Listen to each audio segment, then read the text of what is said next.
अयोध्या मामले पर आज 33वें रोज की सुनवाई मुकम्मल हो गई। मुस्लिम फरीक मोहम्मद फारूक की जानिब से सीनियर वकील शेखर नापटे ने कहा कि हिंदुओं के पास सिर्फ राम चबूतरे का हक है। उन्होंने आईनी बेंच के सामने कहा कि हिंदुओं के पास इस मुकाम का महदूद इख्तियार है। हिंदुओं के पास चबूतरे का हक तो है, लेकिन वो मालिकाना हक हासिल करने की कोशिश कर रहे थे। उन्होंने कहा कि हिंदुओं की जानिब से मुसलसल तजावीज़ात की कोशिशें की गई। इसके बाद सुन्नी वक्फ बोर्ड की मीनाक्षी अरोड़ा ने अपनी दलीलें पेश की। मीनाक्षी अरोड़ा ने कोर्ट से ASI की रिपोर्ट पर मुकम्मल एतमाद न करने की बात भी कही। मीनाक्षी अरोड़ा ने महकमा आसार कदीमा की रिपोर्ट को झूठा करार देने की कोशिश की। और हमारे साथी सुशील पांडे ने आज की हुई कार्रवाई का जायजा लिया। राम जन्मभूमि विवाद मामले में आज 33वें दिन की सुनवाई पूरी हो गई है। मुस्लिम पक्षकारों की तरफ से पेश वकील मीनाक्षी अरोड़ा ने आज सुप्रीम कोर्ट में अपनी दलीलें देते हुए ये कहा कि ASI की रिपोर्ट पर सुप्रीम कोर्ट पूरी तरह भरोसा नहीं कर सकता है।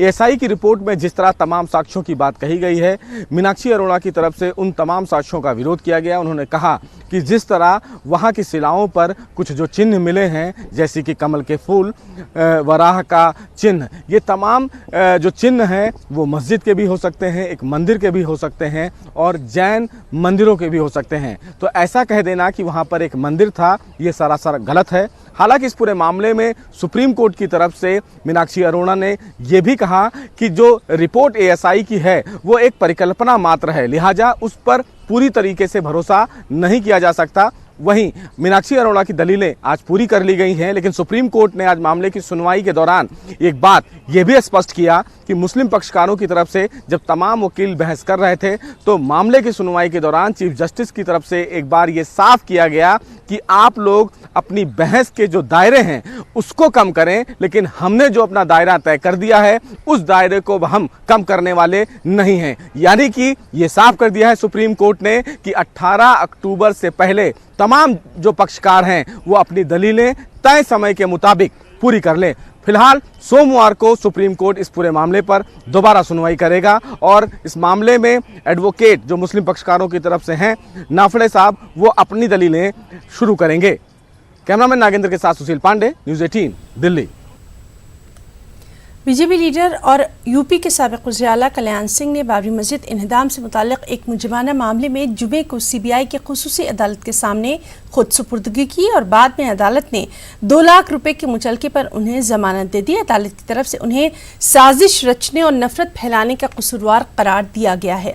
कल्याण सिंह सुरेंद्र कुमार यादव की CBI की खुसूसी अदालत के सामने पेश हुए और खुद सुपुर्दगी की अर्जी दाखिल की। कल्याण सिंह की खुद सुपुर्दगी के बाद अदालत ने उन पर IPC की दफ़ा 153A और B 295 के तहत चार्ज फ्रेम किए। इसके बाद कल्याण सिंह को हिरासत में ले लिया गया, लेकिन कल्याण सिंह के वकील ने उनकी सेहत का हवाला देते हुए जमानत की अर्जी दाखिल कर दी। अदालत ने गुज़िश्ता हफ्ते CBI को हिदायत दी थी कि वो कल्याण सिंह को 27 सितंबर को अदालत के सामने पेश करे।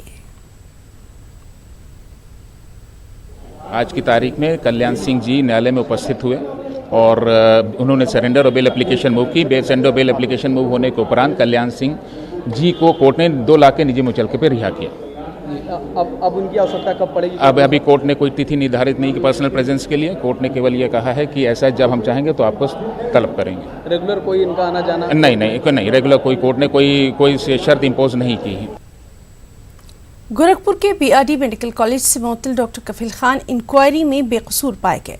वाज़ेह है कि 10 अगस्त 2017 को मुबैना तौर पर ऑक्सीजन की कमी की वजह से बड़ी तादाद में बच्चों की अमवात के मामले में डॉक्टर कफील को सितंबर के पहले हफ्ते में गिरफ्तार किया गया था। उनको लापरवाही, बदउनवानी और ठीक से काम न करने के इल्ज़ाम में मुअत्तल कर दिया गया था, लेकिन अब इंटरनल हॉस्पिटल इंक्वायरी में डॉक्टर कफील को तमाम तर इल्ज़ामात से बरी कर दिया गया।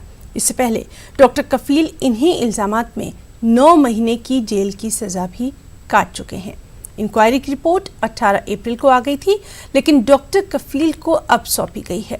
इंक्वायरी कमेटी ने 15 सफ़ात पर मुश्तमिल अपनी रिपोर्ट में कहा है कि डॉक्टर कफील रखरखाव, टेंडर और ऑक्सीजन की अदायगी के लिए जिम्मेदार नहीं थे। हमारे साथी खुर्रम शहजाद ने डॉक्टर कफील से इस सिलसिले में खास बातचीत की है। 2017 का गोरखपुर बीआरडी मेडिकल कॉलेज मामला, 63 बच्चों की जापानी बुखार से मौत और उसमें डॉक्टर कफील खान का क्या रोल रहा। आज उस पर जो इंक्वायरी हुई थी उसकी रिपोर्ट आई और उसमें डॉक्टर कफील खान को तमाम इल्ज़ामात से बरी कर दिया गया है। डॉक्टर साहब हमारे साथ मौजूद हैं। सबसे पहले आपका फर्स्ट रिएक्शन जानना चाहेंगे। खुश हूँ, मतलब दिल से खुश हूँ। और मैं ही नहीं, मेरी अम्मी जान, मेरी वाइफ, मेरे भाई बहन सब बहुत खुश हैं, क्योंकि 2 साल की जो मतलब टॉर्चर था, एक तरह से पूरा उत्पीड़न था, लोग कातिल, मर्डरर और इनफेमस बुलाते थे, तो उससे थोड़ी राहत मिली और जो लोग शायद वो बुलाते थे उनको भी जवाब मिला है। जिस तरह से इंक्वायरी रिपोर्ट आई है, जिस तरह के इल्ज़ामात से बरी कर दिया गया है, क्या इससे पूरी तौर से आप संतुष्ट हैं, मुतमईन हैं? एक्सपेक्ट तो नहीं किया था मैंने कि ऐसी रिपोर्ट आ जाएगी, but yes I am satisfied. और बस ये है कि देखिए अब योगी गवर्नमेंट क्या स्टेप लेती है। मेरी तो उनसे यही है उम्मीद कि अब योगी गवर्नमेंट खुद पब्लिक डोमेन में आएगी और इस बात को स्वीकार करेगी कि हाँ, ऑक्सीजन कमी उस दिन हो गई थी, बहुत से बच्चे मर गए, डॉक्टर कफील ने बचाया और मुझे मेरी नौकरी मेरी बाइज्जत के साथ मिले, और जो बच्चे बेचारे 70 बच्चे मर गए उनके पेरेंट्स को कंपनसेशन दिया जाए। इतने सारे बच्चों की मौत हुई और अभी भी हो रही है। आप क्योंकि खुद एक डॉक्टर हैं, जगह जगह जाते भी हैं, आप क्या चाहते हैं जापानी बुखार को लेकर, क्योंकि अब नौकरी की तरफ लौटने की उम्मीदें जो है वो एक तरह से परवान चढ़ी हैं। हम ये हेल्थ फॉर ऑल कैंपेन चला रहे हैं और हमने इन्हें 13 स्टेट्स में लागू की मतलब लॉन्च किया है।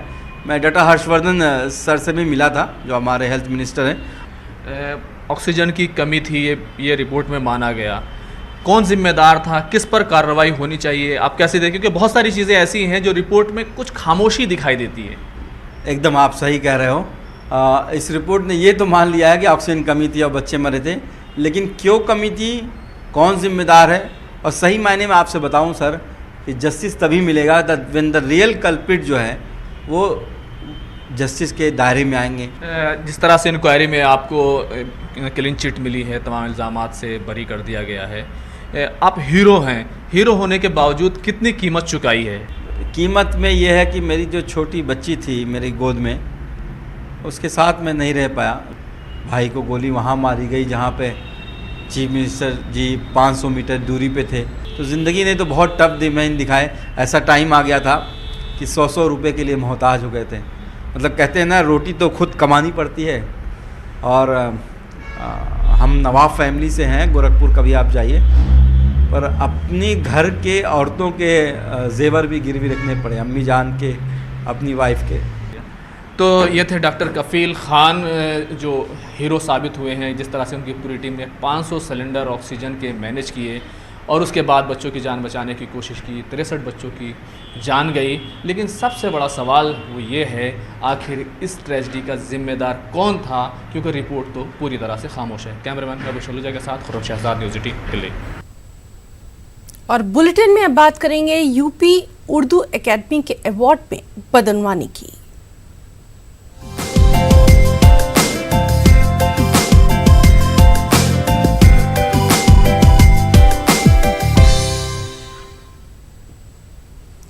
उत्तर प्रदेश उर्दू एकेडमी के सालाना इनामात की तकसीम में की गई बेज़ाब्तियों पर मुहिब्बान उर्दू की मुखालिफत के बाद अब हुकूमत भी जवाब तलब कर रही है। वाज़ेह है कि बेशमूल चेयरपर्सन एग्जीक्यूटिव कमेटी के मेंबरान ने भी बड़ी रकम पर मुश्तमिल कुछ अहम अवार्ड खुद ही हत्या लिए थे, जिस पर अवामी वावेले के बाद हुकूमत ने कार्रवाई करते हुए जवाब तलब कर लिया। पेश लखनऊ से तारिक कमर की ये रिपोर्ट।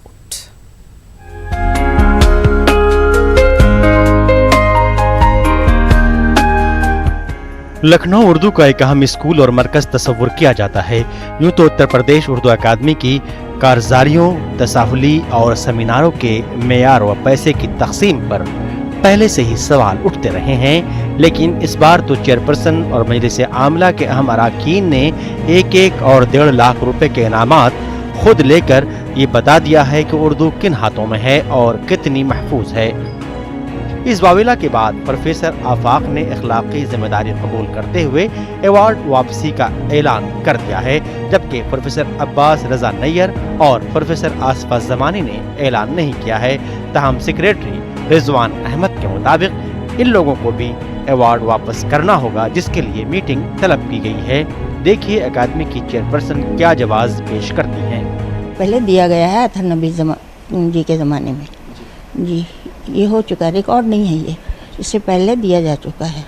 मलिक ज़ादा साहब को शायद मिला था जी। आपको लगता है इसमें कुछ गलत नहीं है? नहीं, जो काबिल है उसको उसका हक मिल रहा है? उसका हक मिल रहा है और इससे पहले मिल चुका है। मलिक ज़ादा साहब को मैं बता तो रही हूँ, अब तो वो हयात नहीं है, ज़िंदा नहीं है, लेकिन अथर नबी साहब के ज़माने में ये अवार्ड उनको दिया जा चुका इसी तरीके से कि वो कमेटी में थे, फिर वो हटा दिए गए, फिर उनको वो इनाम दे दिया गया। देखना होगा कि क्या उर्दू कमेटी ने कौन से नॉर्म्स के तहत ऐसा किया है, और जो लोग जूरी में होते हैं वो तो उस अवार्ड के हकदार नहीं होते हैं, क्योंकि होते होंगे लेकिन इसलिए हकदार नहीं होते हैं क्योंकि उन्हीं को ही सिलेक्शन करना होता है। तो इसलिए एक प्रश्न चिन्ह तो लग जाता है अगर जूरी के ही 3 सदस्यों को, जो अगर आपने कोई कमेटी के 3 सदस्य को ही इनाम दे दिया जिनको दूसरों के नाम सेलेक्ट करना है, और वो भी अगर तीनों आदमी अवार्ड पा रहे हैं, तो ये अपने आप में सवालिया निशान है और इसके लिए देखना होगा।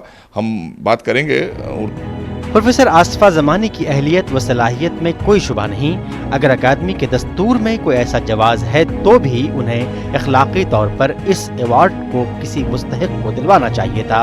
इस ज़िम्न में लखनऊ के मुहिब्बान उर्दू, अदीब व सहाफ़ी जो कुछ कहते हैं वो वाकई काबिल गौर है। के पीछे भाग रहे हैं सब, जो है जोड़ तोड़, उछल कूद, ये सेमिनार मिल जाए, वो सेमिनार मिल जाए, वहाँ से अवार्ड मिल जाए, उस जलसे में हमें सदारत करने का मौका मिल जाए, उस जलसे में हम मेहमान खुसूसी बन जाएं, ये हो के रह गया।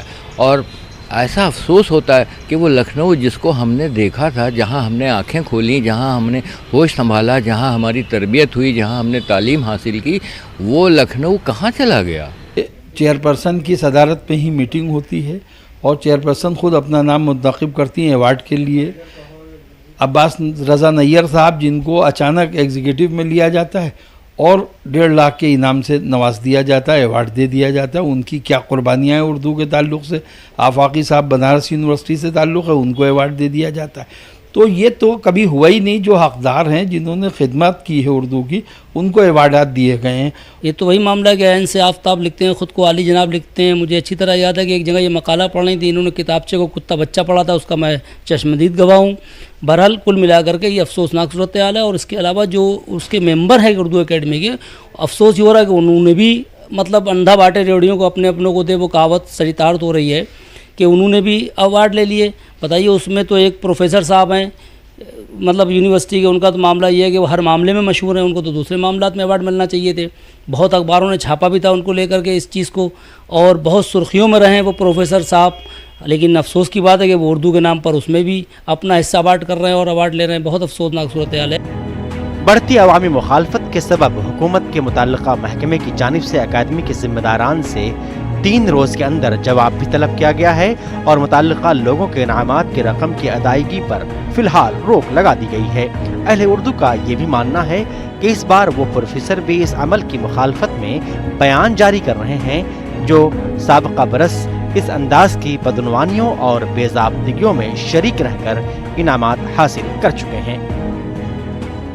यूपी उर्दू अकादमी ने एक प्रेस रिलीज जारी करते हुए कहा है कि मुहिब्बान उर्दू के जज्बात और अकादमी के वक़ार के पेश नज़र chairperson professor Asfa Zamani, professor Abbas Raza Naiyar और प्रोफेसर आफ्ताब आफाकी ने खुद को इनामात से मुस्तस्ना कर लिया है।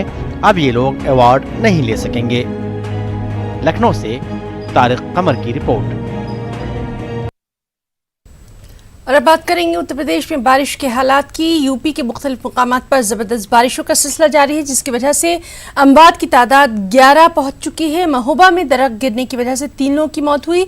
दूसरी जानिब एक मकान गिरने की वजह से अमेठी में एक बुजुर्ग की मौत हो गई है, जबकि चंदौली में भी दीवार गिरने की वजह से 3 लोगों की मौत हुई है। लखनऊ, बाराबंकी, उन्नाव, वाराणसी, रायबरेली, अमेठी में स्कूल बंद कर दिए गए हैं। बारिश को देखते हुए यूपी के उजाला योगी आदित्यनाथ ने जिला ऑफिसर्स को हिदायत जारी कर दी है और पानी जल्द निकालने की हिदायत जारी की गई है। अब खास बात बिहार की खबरें तफसील से। पटना के करगिल चौक के करीब पुलिस और तलबा के दरमियान झड़प देखी गई। पुलिस ने एहतजाजी तलबा पर हल्की ताकत का भी इस्तेमाल किया। तलबा federation of people's youth council के बैनर तले अपने 10 नुकाती मुतालबे को लेकर एहतजाज पर थे। एहतजाज करने वाले तलबा को पुलिस ने करगिल चौक के करीब रोका, जिसने तलबा को मुश्तइल कर दिया और पुलिस के खिलाफ नारेबाजी शुरू कर दी। पुलिस ने सूरत हाल पर काबू पाने के लिए ताकत का इस्तेमाल किया।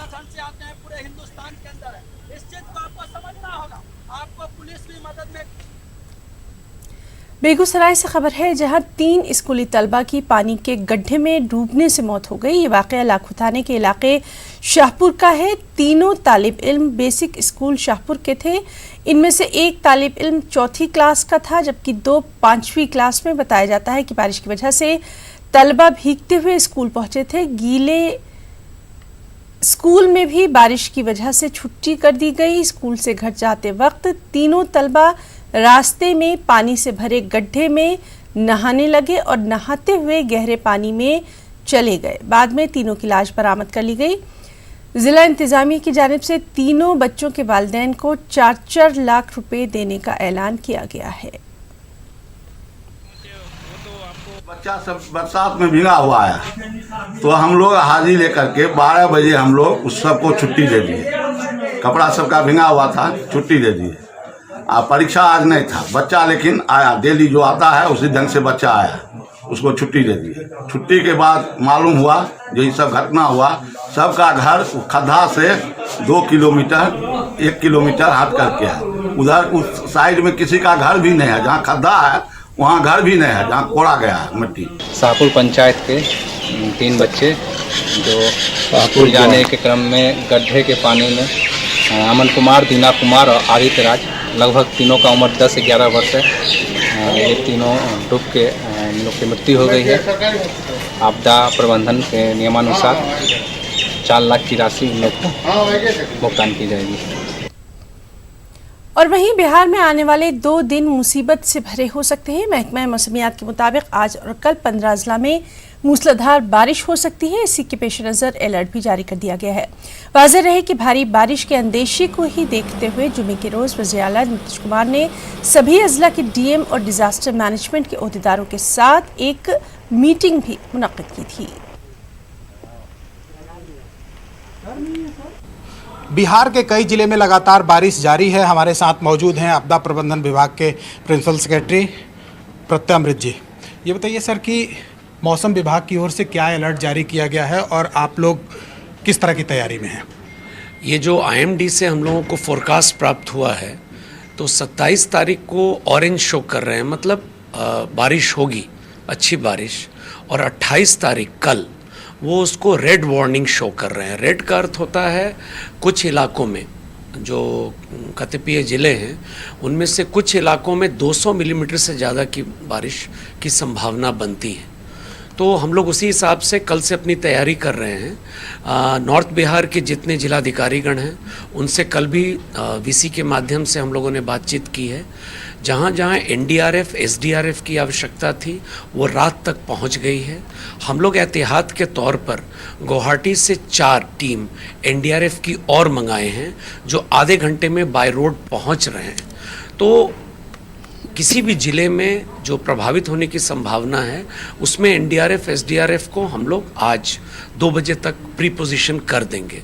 इसके अलावे हम लोग ये देख रहे हैं किन ज़िलों में पॉलीथीन शीट्स वगैरह की आवश्यकता है या शॉर्टेज है, तो उस पर भी हम लोग काम कर रहे हैं। अभी फिर 12 बजे से सेकंड राउंड सभी जिला पदाधिकारियों से VC अभी हम लोग करने जा रहे हैं। कल माननीय मुख्यमंत्री जी ने शाम में खुद समीक्षा की है और आज 4 बजे वो फिर समीक्षा करेंगे।